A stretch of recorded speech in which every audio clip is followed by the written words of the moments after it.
이 시간 함께 보실 하나님의 말씀은요, 요엘서 2장 1절 그리고 12절에서 14절까지 말씀입니다. 요엘서 2장 1절 그리고 요엘서 2장 12절에서 14절까지 말씀을 봅니다.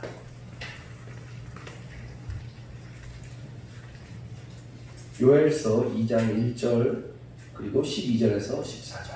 요엘서 2장 1절 먼저 함께 합독하겠습니다. 같이 읽습니다. 시작. 시온에서 나팔을 불며 나의 거룩한 산에서 경고의 소리를 질러 이 땅 주민들로 다 떨게 할지니 이는 여호와의 날이 이르게 됨이니라. 이제 임박하였으니 12절에서 14절까지 말씀을 합독하겠습니다. 같이 읽습니다. 시작. 여호와의 말씀에 너희는 이제라도 금식하고 울며 애통하고 마음을 다하여 내게로 돌아오라 하셨나니 너희는 옷을 찢지 말고 마음을 찢고 너희 하나님 여호와께로 돌아올지어다. 그는 은혜로우시며 자비로우시며 노하기를 더디하시며 인애가 크시사 뜻을 돌이켜 재앙을 내리지 아니하시나니 주께서 혹시 마음과 뜻을 돌이키시고 그 뒤에 복을 내리사 너희 하나님 여호와께 소제와 전제를 드리게 하지 아니하시는지 누가 알겠느냐. 아멘. 오늘 말씀을 통해 마음을 찢고 라는 제목으로 함께 은혜를 나누겠습니다. 우리 함께 말씀 나누기 전에요, 앞뒤 좌우에 계신 분들과 인사하겠습니다. 한 주간 평안하셨습니까? 우리 함께 인사. 오늘은 요엘서의 말씀을 가지고요, 우리가 마음을 찢고, 성경에 나온 말씀입니다. 너희가 옷을 찢지 말고 마음을 찢으라 라고 하는 제목으로 함께 은혜를 나누고자 합니다. 오늘 요엘서에는요, 굉장히 독특한 표현이 나옵니다. 뭐냐? 여호와의 날이라는 말이 오늘 요엘서 2장 1절에서 말하고 있습니다. 여호와의 날.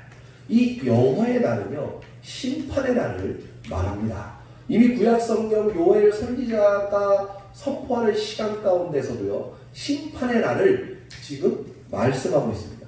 요엘 선지자를 통해서 이 여호와의 날을 맞이하기 전에 옷이 아니라 너희가 마음을 찢어야 한다 라고 오늘 성경은 우리에게 도전하고 있습니다. 믿음의 명가에서 태어난 요엘 선지자는요, 요아스라는 왕 때 활동한 선지자입니다. 이 당시 왕이었던 요아스 왕의 어머니는요, 아달랴라는 여인이었습니다. 이 아달랴는 당시 북이스라엘 중에서 가장 악하고 가장 우상을 섬겼고 또 이 우상 숭배를 굉장히 신봉했던 그때의 왕이었던 아합 왕과 그리고 이세벨이라고 하는 왕비와의 딸이죠. 그러니까 이 아달랴는요, 굉장히 악한 왕인 아합과 그리고 아주 이방신을 섬기던 바로 이세벨에서 태어난 딸이 바로 아달랴입니다. 그래서 이 아달랴를 요시야 왕에게 주어서 요아스 왕에게 주어서 요아스 왕과 혼인을 시켰죠. 당연히 그러니까 이 아달랴라는 여인도 이방신을 섬기고 우상 숭배를 하는 것에 굉장히 익숙했던 여인입니다. 그러다 보니까 당연히 아까 이세벨의 때에 북이스라엘에 가장 극심한 우상 숭배가 있었고 모든 지역마다 신당을 세우고 아세라를 섬겼습니다. 백성들은 이 아세라에게 풍요와 다산을 구했고 우상 숭배라고 하는, 그러니까 우상 숭배라는 것이 우리가 단순히 금덩이나 돌덩이를 세워놓고 걷다가 절하면서 뭐 그것들을 섬기는 것이 그런 우상 숭배가 아니라요, 여기서 말하는 우상 숭배란 바알과 아세라를 통해 풍요를 구하고자 하는 욕구가 바로 우상 숭배입니다. 그러니까 우리가 사는 이 시대에서도요, 당신 우상 숭배하십니다 이렇게 얘기하면 도대체 나는 우상 숭배 안 하는데요. 나는 뭐 어떤 뭐 돌덩이를 사랑하지 않아요. 저는 뭐 금덩이를 사랑하지 않아요. 이러지만 여기서 말하는, 그러니까 하나님이 말하는 우상 숭배라는 건요, 이미 나의 풍요, 나의 잘됨, 내가 원하는 나의 욕구, 이것이 하나님보다 앞서는 그 모든 것을 우상 숭배라고 하는 거예요. 자녀를 굉장히 사랑하는 부모도요 우상숭배입니다. 하나님보다 자녀를 더 사랑하면요 우상숭배하는 거예요. 자녀를 우상숭배 만드는 거예요. 물질을 더 사랑합니까? 그거 우상숭배하는 겁니다. 내 시간을 더 사랑해요. 내가 하나님한테 주는 시간보다 내 시간이 더 중요해? 그것도 우상숭배라는 거예요. 게으릅니까? 그것도 우상숭배예요. 하나님보다 내가 더 게으르게 하는 건 우상숭배입니다. 내가 하나님보다 무엇인가를 더 많이 한다면 그것은 다 우상숭배가 되는 거예요. 공부를 더 많이 합니까? 하나님을 사랑하고 생각하는 것보다 그것도 우상숭배입니다. 오늘 우상숭배에 대한 이야기를 요엘은요 굉장히 강력하게 표현하고 있어요. 우리가 어디 저기 절에 가서 뭐 절한다고 내가 조상들한테 이렇게 한다고 제사 지낸다고 그런 우상숭배를 지금 이야기하고 있는 게 아닙니다. 진짜 성경에서 말하고 있는 우상숭배는 내 욕구가 하나님보다 앞서는 그 모든 것은 다 우상숭배라고 합니다. 심지어 나 자신조차도 내가 하나님보다 내 자신이 더 앞서면 나 때문에 우상숭배를 하는 것과 똑같습니다. 그러면서 이 우상숭배를 하는 수많은 영혼들에게 요엘 선지자는 오늘 여호와의 날이 다가왔다라고 합니다. 심판의 날이 다가왔다라고 선포하고 있습니다. 여호와의 날은요 특별히 하나님께서 직접 개입하신다는 말입니다. 믿는 자나 믿지 않는 자나 모두에게 나타나는 날 바로 여호와의 날입니다. 물론 믿는 자들에게는요 이 심판의 날이 여호와의 날이 너무나 행복하고 기쁜 날이 되겠죠. 그러나 믿지 않는 자들에게는요 이 여호와의 날이 심판의 날이요 정말 무엇보다도 괴롭고 고통스러운 그 시간이 될 거라는 것입니다. 이 땅을 살면서 우리가 믿지 않는 자들에게 복음을 전하겠죠. 그러니까 믿지 않는 자들은 아마 어서 주워드는 게 있어서 또 인터넷이나 요즘은 매체가 발전했으니까 저 교회 다니면 천국과 지옥 간대, 예수 믿으면 천국 간댄다. 아이고 아주 독선적인 기독교야 라고 외쳤던 사람들이 바로 이 여호와의 날, 바로 하나님의 심판의 날에 그들은 뼈저리게 알게 될 것입니다. 정말이었구나, 진짜였구나. 근데 그때는요 늦습니다. 성경에도 이를 갈며 하나님 앞에 그때는 완전히 자기 자신이 잘못했고 자기가 선택도 잘못했던 것에 대하여 후회한다고 합니다. 후회한들 무엇하겠습니까? 이미 늦었습니다. 지금 요엘도 그 이야기를 하고 있습니다. 너희가 늦기 전에 마음을 찢고 하나님 앞에 다가와라. 너희가 늦기 전에 여호와의 날이 다가오기 전에 임박했으니 얼른 지금 당장 마음을 찢고 하나님 앞에 나아오라. 지금 요엘은 우리 믿는 자들과 믿지 않는 자들에게 아주 마음을 담아 외치고 있는 것입니다. 여호와의 날은요 예수님만 주목받는 날이 될 것입니다. 이 날은 하나님의 자녀들에게는 생명의 부활로, 그리고 그 외에는 하나님의 자녀가 아닌 그 나머지에게는 심판의 부활로 나타나게 될 것입니다. 그렇다면 성경에서는요 이 여호와의 날에 대한 징조에 대해서 어떻게 예언하고 있을까요? 요엘서 1장 4절을 봅니다. 여호와의 날에 대한 징조를 이렇게 이야기합니다. 요엘서 1장 4절. 팥중이가 남긴 것을 메뚜기가 먹고 메뚜기가 남긴 것을 느치가 먹고 느치가 남긴 것을 황충이 먹었도다. 이게 무슨 말이냐면요, 네 가지 종류의 곤충은요 모두 메뚜기과이죠. 그러니까 결국 자연재해를 통해 여호와의 날은 나타날 거야 라는 징조를 우리에게 예언하고 있는 겁니다. 이것을 조금 더 우리가 이 말씀을 조금 더 영적으로 좀 바라보면요, 팥중이라는 말은요 그 히브리어로 가잠이라는 말을 사용되는데요, 이건 자르다라는 뜻입니다.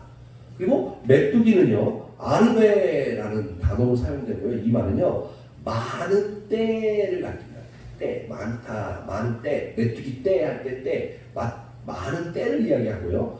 느치는요 옐레크라는 단어를 사용하는데요, 이 말은 급하게 갉아먹는 모습을 이야기합니다.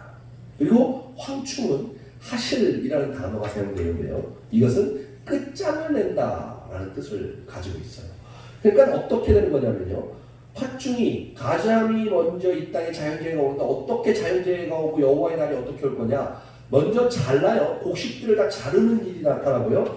근데 이걸 누가 자르냐? 많은 때가 와서 자른대요. 한 명, 두 명이 자르는 것이 아니라 엄청나게 많은 때가 와서 모든 걸 다 자릅니다. 자를 뿐만이 아니라 남아있는 씨도 다 급하게요. 다 갉아먹어요. 이제 갉아먹고 났더니 완전 마지막에 와서 끝장을 내버린답니다. 뿌리까지 다 없애버린다는 뜻을 가지고 있어요. 그러니까 지금 그냥 팥종이, 메뚜기, 느치, 황충 우리 이렇게 하지만 이 언어적으로 히브리어를 바라보면 히브리어가 의미하고 있는 뜻을 보면요. 점차적으로 완벽하게 아주 작은 것부터 끝장을 내는 것까지 단어로 말씀을 하고 있다는 거죠. 그러니까 이처럼 다른 용어로 동일한 메뚜기를 언급하고 있는 것은요. 메뚜기 재앙으로 자연재해로 인해 발생할 수 있는 모든 가능성을 말하고 있는 것입니다. 이 말씀의 의미로는요. 결국 여호와의 날인 마지막 날의 징조는 그만큼 철저하고 완벽하고 빠져나갈 구멍 하나 없이 이 땅 가운데 재해가 올 것이다 라고 지금 요엘은 이야기하고 있는 겁니다. 우리는요 징조나 예언에 대하여 그것을 맞아 징조와 예언이야 이러면서 그것을 막 신봉할 필요는 없죠. 당연히 알 수 없으니까. 그러나 성경에서 말하고 있는 하나님의 말씀을 통해서는요 우리가 당연히 하나님의 말씀하신 이유는요 우리 뭐라 알고 깨어 있으라는 겁니다. 그러니까 이런 일들과 이런 현상들이 우리의 삶 가운데 계속 나타난다면요 우리는 고민하고 기도해봐야 될 충분한 이유가 있습니다. 믿지 않는 자들은 말씀을 믿지도 않고 듣지도 않으니까 알 수 없겠죠. 그럼 믿는 자들에게 있어서 말씀은 이미 하나님께서 우리에게 얘기하신 거기 때문에 우리가 이 말씀에 대해서만큼은 정확하게 이해해야 한다는 거죠. 그러니까 자연재해가 이런 식으로요 우리에게 완벽하게 온다는 겁니다. 요즘 요번에 일어난 이 코로나 사태, 또 중국에 무슨 요번에 돼지열병인가 또 그것도 팬데믹을 일으킬 수 있을 만큼 또 아주 전염성이 강하다고 중국 정부가 이걸 꼭 막겠다는 식으로 얘기를 했다고 하는데 만약에 그런 것들 이런 일들이 세계 강국에 빡빡빡빡 터져나갔을 때 우리가 이거를 바라보고요 그럴 수 있지가 아니라 우리 믿는 자들이니까 이것이 정말 마지막 때의 징조가 아닐까? 우리가 이럴 때 더 깨어서 하나님 앞에 기도해야 되겠구나. 우리가 이때 더 깨어서 하나님 앞에 하나님이 원하시는 것들을 감당해야겠구나 라고 생각하고 그렇게 행동하는 것이 진짜 믿음의 사람이라는 겁니다. 그런데 믿는 사람들조차도 이런 이야기를 하면요, 그 무슨 그 말같이 하나님은 언제 오실지 모르는데 뭔 소리야? 이런 형태의 신앙은요 굉장히 위험한 신앙입니다. 아니 이미 하나님께서 말씀 가운데 우리한테 얘기해 놓으신 게 있는데 그거조차도 이거 신앙 안에서 이거 정말 위험합니다. 그런 거 없습니다. 신앙은요 하나님이 말씀하신 거잖아요. 우리가 그 말씀을 믿음으로 인하여 우리는 구원받았다고 하는 거예요. 목사님이 말하는 것과 내가 말하는 건 난 인정할 수 없어. 나하고 생각이 다른 게 아니라 제 생각을 얘기하는 게 아니라요. 그냥 하나님의 말씀 나온 데를 그대로 말씀드리는 거예요. 근데 그거조차도 얘기한다면 우리 믿는 사람들이요 깨우는 것이 아닙니다. 오늘 요엘 말씀을 통해서도요 여호와의 날이 임박했대. 그리고 그 여호와의 날의 징조 가운데 이런 자연재해를 통하여 우리로 하여금 완벽하게 빠져나갈 수 없게끔 우리를 가둬버리는 그런 자연재해가 온대. 그게 여호와의 날의 징조래. 하나 더 볼까요? 요엘서 1장 7절입니다. 그들이 내 포도나무를 멸하며 내 무화과나무를 긁어 말갛게 벗겨서 버리니 그 모든 가지가 하얗게 되었도다. 이게 무슨 말이냐? 이제 여러분가 이렇게 말할 수 있죠. 여기 보면 포도나무를 멸했다는 말은요 경제적으로 망했다는 뜻이에요. 왜 그러냐? 포도나무와 무화과나무는요 성경에서요 하나님의 복을 상징합니다. 그러니까 하나님이 성경 안에서요 포도나무와 무화과나무에 대해서 이야기를 할 때마다 하나님이 주시는 복이라고 성경에서 표현하고 있어요. 근데 오늘 그 하나님의 복이 나무의 껍질까지 벗겨졌다, 모든 가지가 하얗게 났다는 것은 나무가 죽었다는 소리입니다. 결국 그 여호와의 날인 마지막 날이 다가오는 징조는 하나님의 복이 사라져서 이 땅에서 살아가는 것이 너무나 힘들게 된다는 뜻입니다. 그게 징조예요, 징조. 예언. 그러니까 포도나무가 멸했고 무화과나무가 이렇게 긁어서 말갛게 벗겨졌다. 이거 완전히 죽었다는 소리잖아요. 죽었다는 말은요 결국 우리가 경제적으로 망했다는 뜻이에요. 가지가 하얗게 될 정도로 망했다는 뜻입니다. 근데 오늘 백성들은 풍요와 기쁨을 극대화하려고 바알과 아세라를 섬깁니다. 곧 행복이 풍요에 있었는데요. 그 풍요가 오늘 완전히 무너져 버리는 거예요. 그러니까 요엘서의 말씀을 보면 요엘 선지자가 하는 게 수많은 이스라엘 백성들, 하나님의 사람들이 자신들의 풍요와 다산, 잘됨을 위하여 아세라와 바알을 섬기면서 그들한테 막 난리를 친 거예요. 왜 그러겠어요? 오늘 말하죠. 포도나무를 멸하고 내 무화과 나무가 긁어 말갛게 벗겨졌다, 하얗게 됐다. 결국 하나님이 주시는 복이 사라져버린 거예요. 그러니까 이들이 아세라와 바알을 섬기는 거죠. 하나님의 복이 사라진 게 먼저일까요? 아니면 이들이 바알과 아세라를 섬긴 게 먼저일까요? 당연히 바알과 아세라를 섬긴 게 먼저입니다. 그러니까 이들이 하나님이 주시는 무화과나무나 포도나무의 복보다는 바알과 아세라가 자기에게 주는 복이 더 크다라는 생각을 한 거죠. 왜요? 세상 사람들 모두가 다수가 다 그 사실을 섬기면서 그들을 통해 내가 무언가를 받았다는 것을 보여주니까 하나님의 백성들인 이스라엘 백성조차도 그 바알과 아세라가 나에게 더 큰 풍요를 줄 거라, 나에게 더 큰 행복을 줄 거라고 믿고 그들에게 절하기 시작한 거죠. 그러니 하나님이 주시는 복이 사라지기 시작합니다. 하나님이 주시는 그 만지심이 사라지기 시작한다는 뜻입니다. 이 시대에 마찬가지입니다. 여호와의 날이 다가옵니다. 심판의 때가 우리 앞에 도래하고 있습니다. 근데 이 시대의 수많은 믿는 사람들조차도 하나님이 주시는 복보다는 바로 세상이 주는 복을 더 쫓아 그것을 찾아 헤매고 있는 것이 현실이다라는 말입니다. 여호와의 날에는요, 오직 하나님만 남게 되어 있습니다. 나의 자녀, 나의 사회적 위치, 나의 사회적 성공을 통해 기뻐하던 것이요, 다 무너져 내리고요. 오직 하나님만 남게 되어 있어요. 내가 가지고 있었던 부, 내가 가지고 있었던 명예, 나에게 있었던 나의 가족들, 나를 지지해주던 모든 사람들, 이것들은 다 사라지고요. 여호와의 날은요, 오직 하나님만 남습니다. 주님만 남아요. 그리고 그 주님 앞에 완벽하게 혼자서 나오고 독대합니다. 하나님과 나만 남는 것, 그게 바로 여호와의 날이요, 심판의 날입니다. 그래서 그 날이 오기 전에 옷을 찢지 말고 마음을 찢으라 라고 오늘 말씀을 우리에게 이야기하고 있습니다. 오늘 본문 12절 말씀을 한 번 더 봅니다. 2장 12절입니다. 여호와의 말씀에 너희는 이제라도 금식하고 울며 애통하고 마음을 다하여 내게로 돌아오라 하셨나니. 지금 여기 보면 이제라도 금식하고 울며 애통하고 마음을 다하여 돌아오라고 합니다. 그러니까 이제라도요, 너희가 금식하고 마음을 다하여 돌아오라고 합니다. 지금이라도, 빨리, 지금 이제라도. 마음에요, 우리는요, 굉장히 민감해져야 해요. 자, 영과 혼과 육으로 이루어진 게 사람입니다.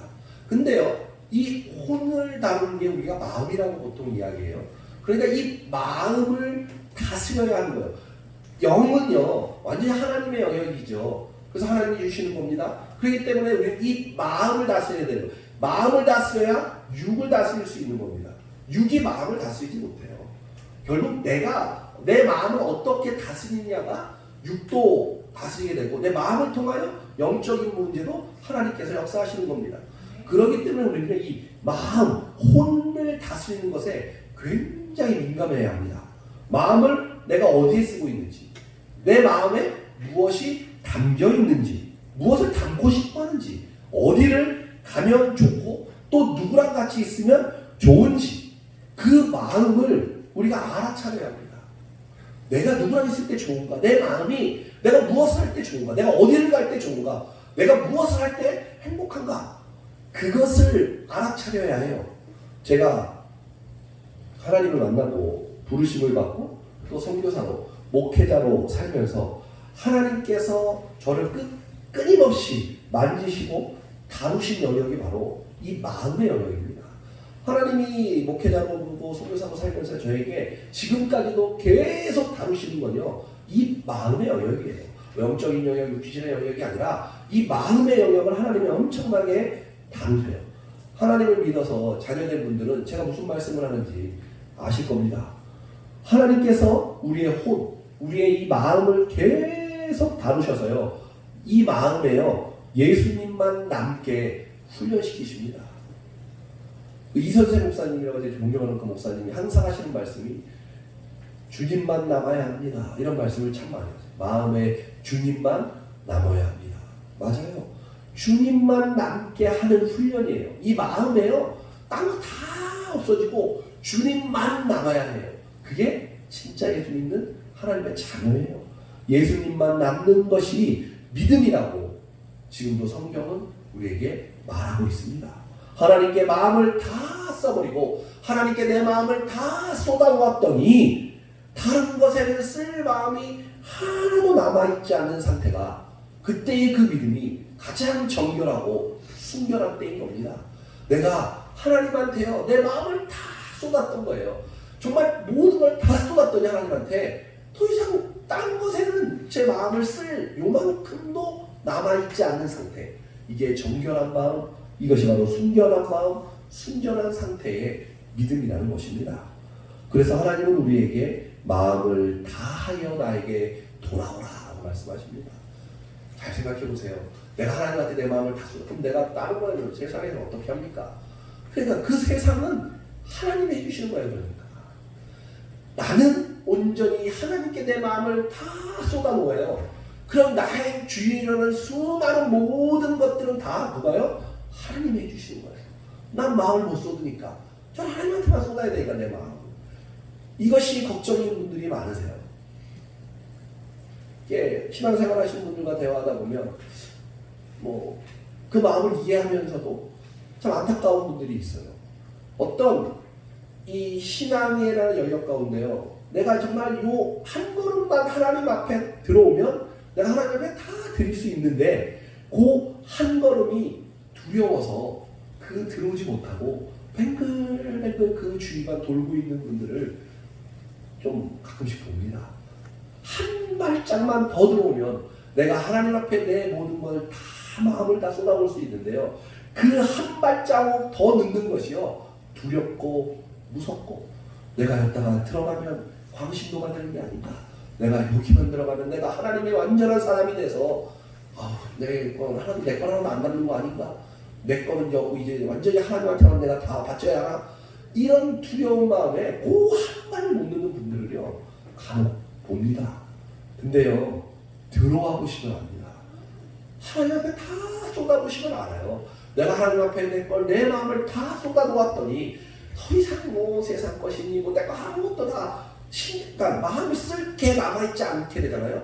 하나님이요 다 해결하세요. 다 주위에 있는 환경이며 내 삶이며 관계며 재정적인 문제 하나님이 다 해결해 주세요.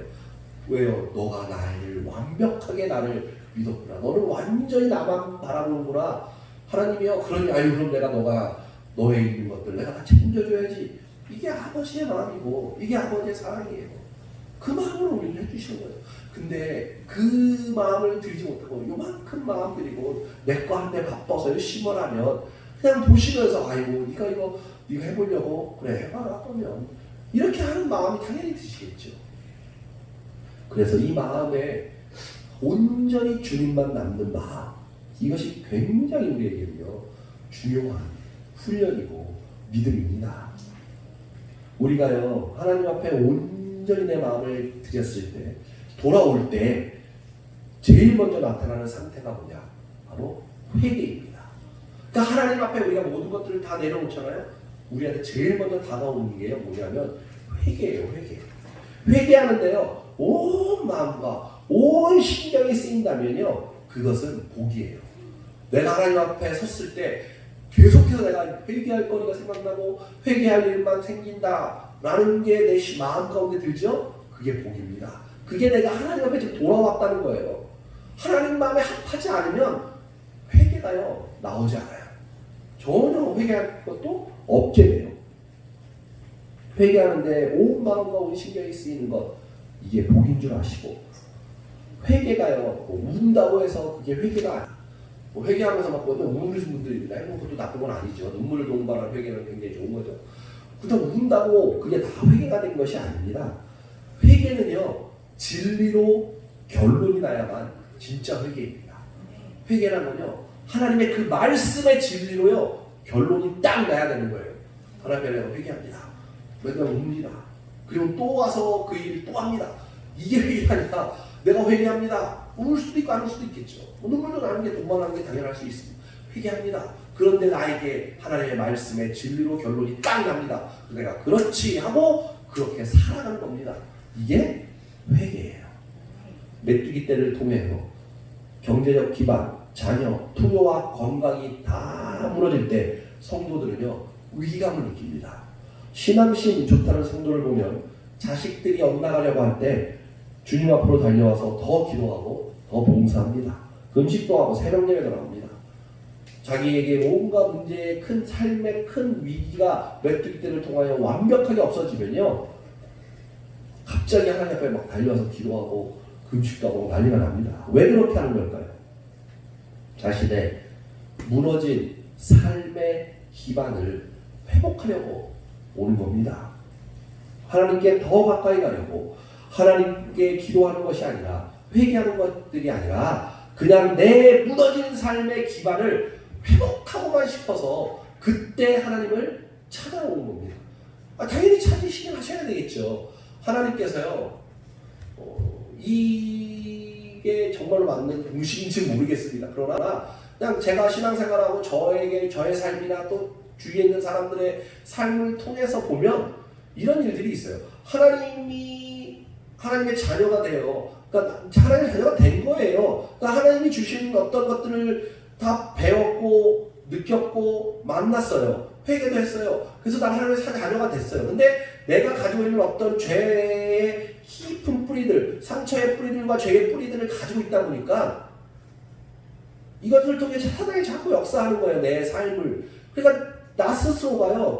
개인 스스로가 자꾸 사단이 뿌리는 그 유혹에 자꾸 넘어가는 거죠. 너는 그래가지고 하나님 믿는 사람 맞아? 너 하나님 자녀야 너가? 그러니까 자꾸 이제 기도하죠. 하나님 내가 이걸 좀 어떻게 해결하고 싶어요. 근데 하나님이 이제 여기에 대한 응답들이 별로 없어요. 그럼 마음에 이게 진짜 하나님은 날 사랑하지 않나? 하나님은 내 기도는 들어주지 않지? 라고 하면서 마음 가운데 굉장히 시크한 마음이 생기기 시작했죠. 제가 그랬습니다. 제가 굉장히 시크한 마음이 생겨요. 그러다 보면 뭐 기도하나 잘 들어주지도 않으시는데 뭐 하나님이 알아서 하시겠지. 이렇게 하는 게 믿음이 아니에요. 그게 진짜 정직하게 내 마음을 들여다봤어요. 전 그게 믿음인지 알았어요. 그냥 이렇게 믿음을 가진다 보다 했는데 그게 아니라 정직하게 마음을 들여다보니까요. 어차피 안 하실 건데 뭐. 그러니까 결국은요. 믿음 없음이에요. 그게 믿음이 없음이더라는 거죠. 제 자신을 보니까. 그렇게 살다 보니까 하나님이요. 저한테 뭘 주냐. 처음에는 선지자들이나 예언자들을 통해서 계속 이야기를 해요. 엘리사가 이스라엘 왕에게 말했듯 찾아와서 얘기해 줍니다. 야, 너 하나님 앞에 기도해. 아니 하나님은 너를 사랑해. 하나님 뭐 할게. 처음에는 좋은 말로 하나님이 저한테 얘기해 주세요. 근데도 귓구녕이 딱 막혀요. 그때 되면. 나 안 들어요. 그러면 정말 고통을 엄청나게 주세요. 바닥에 처박히도록 만들어 버리세요. 그래서 제 마음 가운데 이제는 기도를 해서 들어주나 안 들어주나의 차원을 넘어서요. 기도밖에 할 수 없게 만들어요. 그러니까 내가 매달릴 수 있는 게 이거밖에 없게끔 만들더라는 거죠. 그래서 바닥을 굴르는 기밖에. 지금 내가 하는 이 기도를 하나님 뭐 들어주실지 안 들어주실지 이런 것도 생각 안 나요. 그냥 기도밖에 할 수 없어요. 내 삶의 인생은. 그러니까 기도만 합니다. 기도밖에 할 수 없게끔 만들어버리세요. 그런 경험이 저에게 있었습니다. 그러면서 제가 목회자로 쓰면서 수많은 성도님들을 향하여 그렇게까지 가지 말기를 너무너무 바라요. 저는. 얼마나 괴롭습니까? 얼마나 고통스러운 시간들인데요. 그 고통스러운 시간들을 통해서 뭐 하나님을 잘 만나서 다시 지금은 제가 하나님과 좋은 관계를 맺지만 그 순간만큼은 굉장히 고통의 시간들이었어요. 제가 요즘 수많은 우리 믿음의 저의 동역자들 또 믿음의 우리 성도님들을 보면서 그냥 그 마음이 가장 많이 들어요. 거기까지 가지 말아야 하는데 그 전에 딱 알아듣고 하나님 앞에 딱 섰으면 좋겠다 라고 하는 그 마음이 정말 많습니다. 정말 하나님은 기도밖에 할 수 없게끔 저 바닥으로 우리를 미세요. 왜요? 사랑하니까. 저희를 너무 사랑하기 때문에 그러시는 거예요. 내 자녀이니까요. 내 자녀가 아니잖아요. 하나님도 신경도 안 쓰세요. 네 맘대로 해라 이러시죠. 근데 내 자녀이기 때문에요, 나를 그 지경까지 몰아서라도 하나님이 만나고 싶어하는, 그게 하나님의 끊임없는 사랑입니다. 정말로 제가 오늘 성도들에게 드리는 말씀은요, 거기까지 안 가시는 게 좋아요. 거기까지 안 가시는 게 좋습니다. 미리 들으시고 미리 하나님께 찾으시고, 내 마음에 어떤 그런 시크한 마음이 들을지라도 하나님, 이게 사단이 나에게 뿌린 마음이네요. 하나님은 하나님의 그 성품과 인격을 믿습니다 라는 고백을 하세요. 제가 그 고통 가운데 하나님한테서 받은 그 회복의 말씀이 뭐냐면요, 이거예요. 지금 제가 말씀드린 건데요, 성경을 통해서 하나님은 이미 우리 앞에 보여주셨잖아요. 뭐 다윗을 통해, 사울을 통해, 뭐 모세, 뭐 아브라함, 뭐 제자들 베드로, 뭐 요한, 또 우리의 선지자들, 뭐 무슨 폴리갑이라든가, 뭐 수많은 우리의 우리 선교사님들이, 뭐 페닉스 선교사, 정말 우리 앞으로 말할 수 없을 만큼 엄청나게 많은 분들이 하나님을 어떻게 만났고 하나님이 어떻게 역사하셨는지를 우리가 보았잖아요. 알잖아요. 그게 하나님의 인격이잖아요. 그게 믿음의 시작입니다. 그러니까 제가 정말로 하나님 앞에요, 하나님 내가 뭐 기도해도 뭐 들어주지도 않는데 하나님 기도할 의미가 없지 라며 하나님 앞에 굉장히 시크하게 살던 때, 하나님이 나를 저 바닥으로 쳐박고 기도밖에 할 수 없게끔 만들었을 때, 그때 하나님이 한 두어 달간을 성령 바다를 댕댕을 부르며 기도할 때 하나님이 주신 마음이 이 마음이었습니다. 너는 나의 인품과 나의 성품을 믿느냐? 최애 주신 질문이셨어요. 전 그때 그래, 지금까지 하나님께서 이렇게 역사하셨는데 수많은 사람들에게 나에게도 당연히 이렇게 역사하시겠지. 저는 그래서 그 하나님의 인품과 인격과 성품을 믿습니다. 이미 우리에게 보여주셨던, 그러기에 하나님이 나에게도 이렇게 해주실 것을 믿습니다. 다만 우리에게 때가 되지 않은 것뿐이에요. 그렇다고 때가 되지 않았다고 해서 내가 하나님 나한테 해주던 말도 이럽니까? 아니에요. 때가 될 때까지 우리는 하나님 앞에 하나님을 찾고 내 마음을 하나님께 드리는 겁니다. 그게 우리가 하는 거죠. 그런데 많은 사람들은요, 자기 기반이 조금만 무너지면, 메뚜기 떼고 와서 내 삶을 조금만 무너뜨려 놓으면 그냥 하나님 앞에 내 무너진 기반만 회복시키려고 와서 기도하고 있다는 겁니다. 유대인들이 옷을 찢으며 회개한다 라고 하는 것은요, 지금 상황이 너무 슬프고 어렵고 힘들다는 뜻입니다. 그래서 나에게 무슨 문제가 있나 하면서 문제가 풀리기를 바라며 열심을 냅니다. 옷을 찢으며 회개한다는 말 자체가요, 내가 무슨 문제가 있나 하고 내 옷을 막 찢으면서 열심히 하나님 앞에 기도한다는 거예요. 그러나 마음을 찢는 회개는요, 우리 마음에서 예수님 외에는요 모든 것을 떼어내는 것입니다. 자, 옷을 찢는 기도는요, 나에게 무슨 문제가 있나 하면서 하나님 앞에 기도하는 거라면, 오늘 말하는 마음을 찢는다는 건요, 내 이 마음 가운데요 예수님 외에는요 다 쫓아내는 거예요.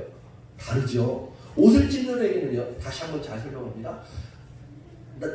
나에게 무슨 문제가 있나? 내가 뭐 신앙생활 제대로 안 했나? 내가 뭔 죄를 지었나? 하나님, 내가 뭐가 문제가 있죠? 하나님, 제가 기도합니다. 이게 옷을 찢으라는 기도인데, 지금 요엘은요 그렇게 하지 말라는 거예요. 마음을 찢으라는 거예요. 내 마음에요 그 염려하는 근심들, 내 마음속에 있는 어떤 그런 것들을 다 내쫓고 이 마음에 예수님만 남게 하라. 이게 마음을 찢는 기도입니다. 다른 거죠. 기도 자체가 굉장히 다릅니다. 마음에는 문제가 아니라 하나님이 계셔야 하기 때문이에요.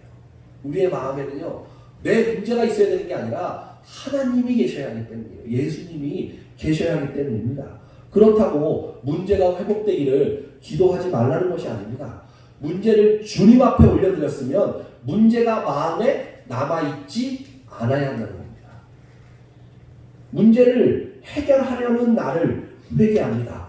마음에는 온전히 예수님만 계셔야 합니다. 이것이 마음을 찢는 것입니다. 이 마음에 남아있는 문제조차도 다 하나님께 올려드린다면 나에게 왜 마음에 문제가 남아있겠습니까? 내 마음에 문제가 남아있다는 것은 내가 그 문제를 해결하려고 하기 때문에 남아있는 겁니다. 그래서 오늘 마음을 찢는 기도를 드려라. 마음에서도 문제조차도 다 쫓아내버리고 다 하나님께 맡겨버리고 이제는 내가 하나님만 내 마음 가운데 남아 주시옵소서. 내 이 마음을 괴롭히는 것들, 여러분들에게 문제가 터졌습니까? 여러분들이 어떠한 근심과 환란이 오십니까? 그때 옷을 찢지 마시고요, 마음을 찢으세요. 하나님, 이 마음의 문제를 하나님께 다 올려드립니다. 이 마음에는 온전히 예수 그리스도만 남게 하여 주시옵소서. 이런 기도가 우리 성도님들에게 있어야만 합니다. 다윗은 하나님께 인정받은 사람이에요. 다윗이 어디를 가도 하나님께서요 이기하셨어요. 어렸을 때는요 사자와 곰도 물리쳤습니다. 커서는 자기보다 무시무시하게 컸던 골리앗도 이겼습니다. 한 민족을 구원했습니다. 다윗은 하나님 마음에 합한 자다라고 하나님께 불렸던 자입니다. 다윗은요 하나님의 자랑거리였어요. 그런데 그런 다윗도요 조건이 딱 갖추어지니까 범죄합니다. 그러니까 하나님 마음에도 합했고요, 하나님이 넌 나의 자랑이야 라고까지 했던 그 다윗이요, 다윗 앞에 조건이 딱 마련되니까요 범죄를 바로 합니다. 부하의 아내 밧세바를 취하고도 1년 동안 회개하지 않습니다. 그래서 밧세바를 통해서 태어났던 솔로몬의 형은요 하나님의 징계로 죽습니다. 다윗이 회개하지 않았을 때 느낀 감정이요 시편에 쓰여져 있죠. 시편을 보시면 다윗의 시편에 보면 다윗이 회개하지 않는 그 마음이 그 시편 가운데 쓰여져 있습니다. 다윗은 자신의 삶의 기반이 무너질까 두려워서요 회개하지 않았어요. 자기가 왕이었던 것, 자신의 권력, 자기가 누리고 있는 이 모든 것들이 무너질까 봐요 회개하지 못한 거예요. 다윗의 시편의 고백을 보면 나옵니다. 그러니까 다윗이요 죄진 거 알았어요, 자기가요. 근데요 회개하지 않아요. 왜요? 내가 회개하는 그 순간 하나님이 이 자기가 가지고 있는 이 모든 것을 다 무너뜨릴까 봐 두려워서 회개하지 않습니다. 사울 왕은 하나님으로부터 버림을 받았습니다. 버림받은 이후에도요 장장 17년 동안 하나님의 능력이 사울에게서 떠나지 않아요. 사울왕은요 하나님의 능력이 자기에게서 떠나가지 않으니까 자기가 하나님의 사람이라고 착각합니다. 올바르게 생각하고 행동하고 의로운 분노가 있다고 해도요 그것 때문에 자신이 하나님의 사람이라고 착각하면 안 돼요. 보세요, 다윗은 하나님의 사람이 하는 합한 자예요. 그가 죄를 지니까 1년 동안 자신이 무너질까봐, 자신의 모든 것들이 무너질까봐 회개도 안 해요. 사울왕은 하나님께 버림받은 사람이에요. 그런데도 17년 동안 능력이 떠나지 않으니까 자신이 하나님의 사람이라고 착각하고 산다라는 거죠. 우리 신앙생활도 그럴 수 있어요. 여러분들이 다윗이냐 사울이냐에 따라서요 완전히 달라질 수 있어요. 사울임에도 불구하고 하나님의 능력은 떠나지 않아요. 17년을 안 떠났거든요. 왕으로서 17년을 내쁜 거예요. 하나님이 그냥. 그렇다고 해서 내가 의로운 행동을 하고 내가 의로운 생각을 하고요, 내가 의로운 나에게 분노가 있다고 해서 내가 하나님의 사람이라고 생각하는 건 착각일 수도 있어요. 내가 죄 지었다고 해가지고요 내가 하나님의 사람이 아니라고 생각하는 것도 착각일 수 있다는 겁니다. 그렇죠, 당연한 거예요. 다윗이 됐어요. 다윗이 하나님의 사람이었던 다윗이 1년간 회개도 안 했다니까요. 그럼에도 다윗은 하나님의 사람이었다는 거예요. 이게 무엇이라는 거예요? 이게 도대체 이게 무엇이냐. 요즘 문득 제 자신을 생각하면서요 내가 하나님의 길을 잘 가고 있는지, 내가 너무 작은 그릇으로 사는 건 아닌지 이런 생각을 참 많이 해요. 이런 심정으로 제가 기도합니다. 하나님 앞에 맨날 내가 참 하나님의 길을 잘 가고 있는가.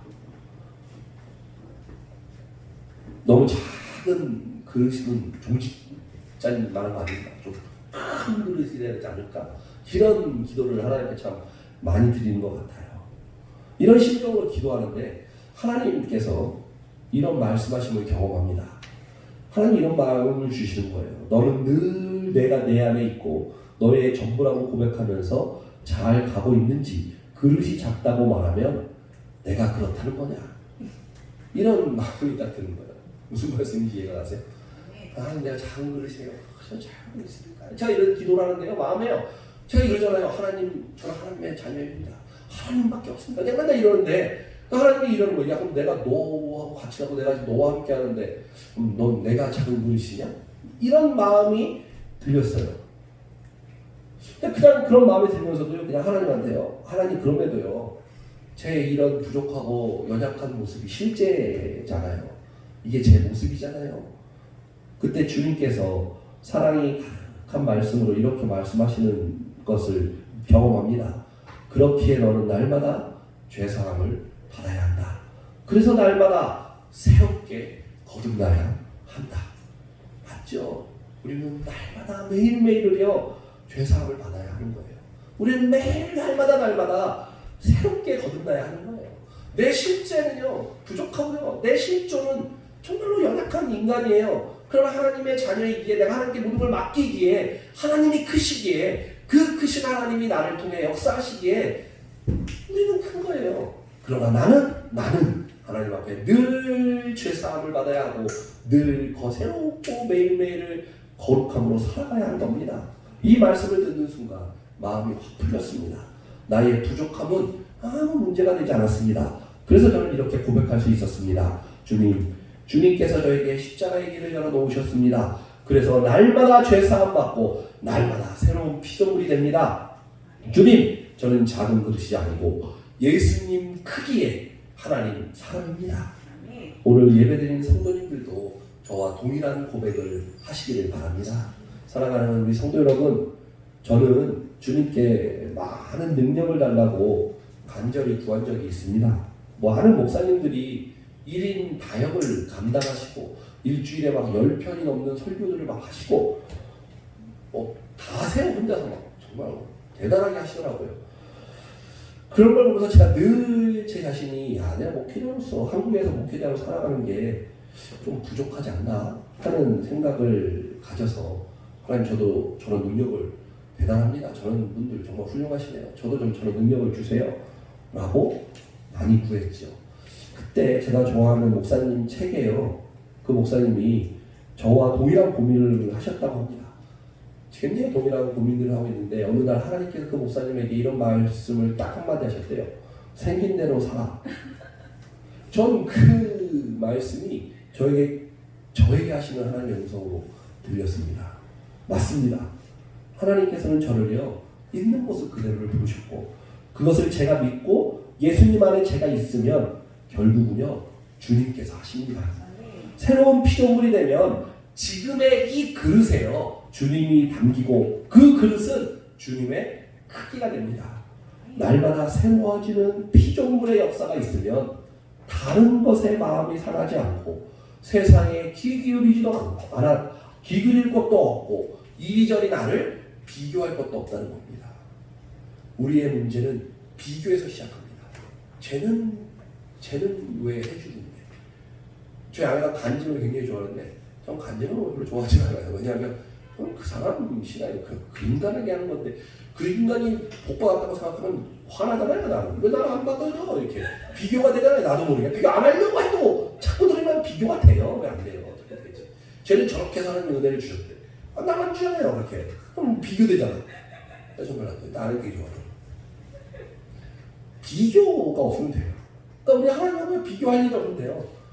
그냥 나하고 하나님만 보고요. 내가 하나님이 나의 그릇이 하나님이 들어오셔서 내 그릇은 하나님의 그릇. 그러니까 나에게 주신 것 감당하고 있는 모습 그대로 생긴 대로 살지 하고 사는 거죠. 하나님 일만 바라보고 하나님만 바라보고 내 마음에 하나님만 남긴 채 예수님만 내 마음에 남은 채 그래 하면 돼요. 그냥 생긴 대로. 그게 우리의 믿음이 아닐까요?